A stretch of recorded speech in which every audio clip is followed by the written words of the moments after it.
9:30 કલાકે સાંજના ફોરેસ્ટનું એક એવું મોડલ પેપર કે મિત્રો તમને એકવાર ઊંઘ ઉડાડી ન દે તો મને યાદ કરજો. મિત્રો એ પેપર આપ્યા પછી તમે સુવાનું બંધ ન કરી દો તો મને યાદ કરજો. મિત્રો 80 આવે કે 90 આવે ચિંતા નહીં કરતા. તમે 150 ધાર્યા હોય મિત્રો માર્ક્સ 90 આવે તો હતાશ નહીં થતા. પણ આ પેપર મિત્રો તમને જગાડવાનું કામ કરશે, એમાં કોઈ શંકાને સ્થાન નથી. આ પેપર તમારે આવતીકાલે આપવાનું છે, ફરજિયાત મિત્રો આપવાનું છે. કારણ કે જાતે પેપર કાઢીએ છીએ મિત્રો રાતે 1 વાગ્યા સુધી. ઓથેન્ટિક સ્ત્રોતને મિત્રો ટાર્ગેટ કરીએ છીએ.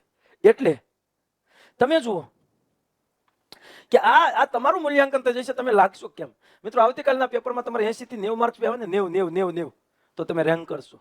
અને ઓછા આવે તો મિત્રો હતાશ ન થતા. તમારા પાસે જે બચ્યા છે દિવસોમાં મિત્રો વાંચવાનું ચાલુ કરી દેજો. કાલ મિત્રો એકવાર તમે તમને ખુદને માપો. કે તમારા મિત્રો એવું કહેતો કે મારે બધું પૂરું થઈ ગયું કે એકવાર ટેસ્ટ આપ્યો. આ ટેસ્ટ આપ ખબર પડે. આપ તો ખરા ખબર પડે. બહુ તું હવા કરસ ને તો ટેસ્ટ આપ ખબર પડે. આમાં 150 લાવે ને મિત્રો 100 કાઢ નાખશે.